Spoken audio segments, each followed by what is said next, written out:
ladies and gentlemen, welcome back to another mildly interesting video. So this appears to be purgatory. Apparently I must have died during the therapy session at the end of my Demon Slayer video, and now I guess this is the waiting zone until I get reincarnated as a new identity. So, I guess we gotta do something or talk about something to pass the time. Let's talk about Oshi no Ko, shall we? I'll be honest with you, Oshi no Ko is probably one of the most hype animes that I've ever seen, that I've had the witness of, watching the hype train from beginning to end, from the moment that it was announced to when it actually got released and it finished its runtime.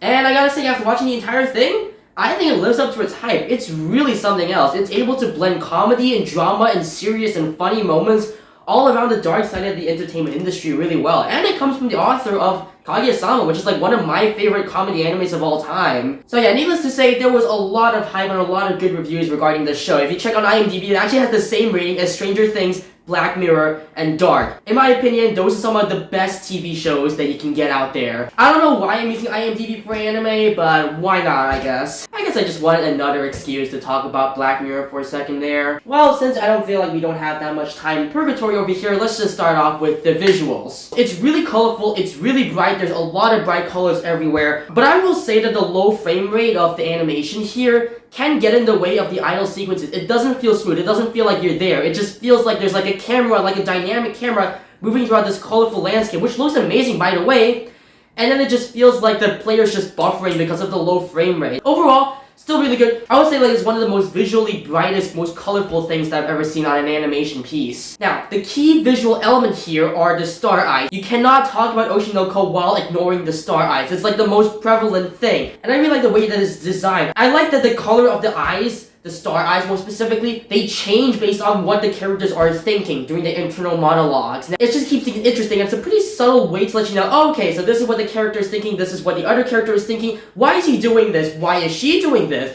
what's their purpose? The star eyes pretty much tell you everything. It's like an exposition machine with just one single color change. It's really something else. I really like that a lot. And it's also super unique. I've never seen that anywhere before, to be honest. Part 2, the audio. And of course you have to talk about Idol from Yorosobi, which is the opening, by the way.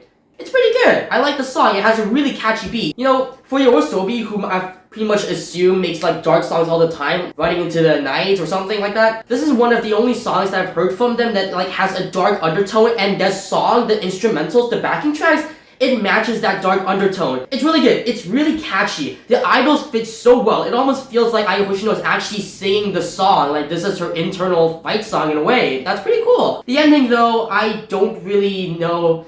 I didn't really listen to it. Now, I have heard that Bikumachi has actually uploaded more songs online, with their own voices and their own songs, and I have personally paid no attention to any of those. But there is Animakana's song, which appears, I think, towards the end of episode 9, when it's showcased for 90 seconds.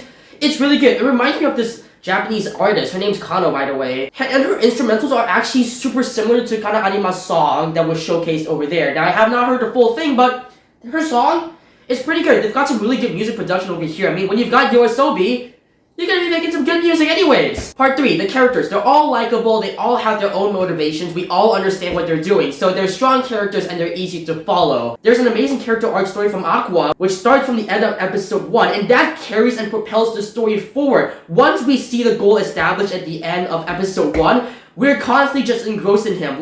We completely understand why he's doing everything. Every single thing that we see him do, it doesn't feel like a waste of time at all. Because once you've seen that goal established, it gets us one step closer to that final goal. And it's really something else. It's a really strong arc, if I'm going to be completely honest with you over here. And it's really satisfying to see them grow up and accept the dark side of the idol industry over here. Speaking of the dark side of the idol industry, part 4, the plot. Admittedly, it has a bit of a weird premise to it. It's actually a doctor and his patient, who are fans of this idol group, both die through different circumstances, only to find themselves reincarnated as the children of said idol. And from their perspective, from their younger kid, they're already born inside the idol industry. And so they start to witness the dark side of the idol and the entertainment industry in Japan. And as the kids grow up and they start to meet more characters and more members of this industry throughout the show, we start to learn more about the individual parts of the entertainment industry in Japan, and we get to see the dark sides behind them. Why do managers do the decisions that they do? Why does this show feel this way? Why does it fail so much in this manner? And what happens behind adaptations? What happens behind cancel culture? Speaking of cancel culture, there is a mini arc. I believe it starts at the second half of episode 6 and continues on until the end of episode 7.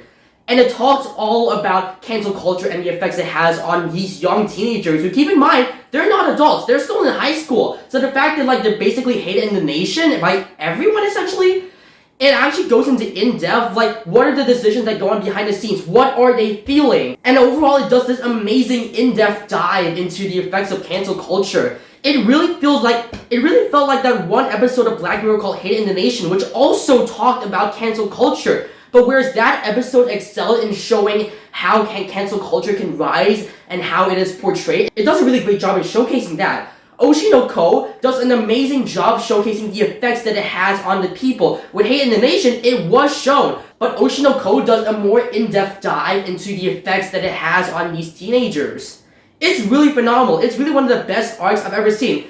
And it's only like 30 minutes long. Overall, I will just say this one thing. The entire show kind of feels like an episode of Black Mirror, showcasing the dark side of the human nature and more specifically the idol industry. Overall, it's really captivating and really interesting to see the dark side of the entertainment industry being shown to us in full display on Netflix, by all means. Now, yes, I know very well that some facts will have to be exaggerated or omitted or like a bit changed, and it's all for the purpose of storytelling. And personally, that's okay. As long as they get the main facts correct, that's enough for me. Because even if we're not trying to learn something here, like we're not like trying to expose the dark side of the entertainment industry, it's still a really entertaining watch. So the result is that even if we're not trying to learn anything or trying to learn anything about the entertainment industry in Japan over here, it is still a compelling story. So yeah, overall, the plot of Oshi no Ko is really strong and really interesting, and I highly recommend that you check out this anime if you want to learn more about the entertainment industry. So though, I don't think I'm going to be living through it because, oh look, the light's getting brighter over here. I think it's about time that I escape this purgatory. Ah! Oh. Still here. Yeah, you got knocked out by this pillow. This is a pillow. How does a pillow knock me out? So, did you see anything while you were out? Well, I saw a giant baby, and then I was in my room all of a sudden. It was like purgatory or something. A giant baby.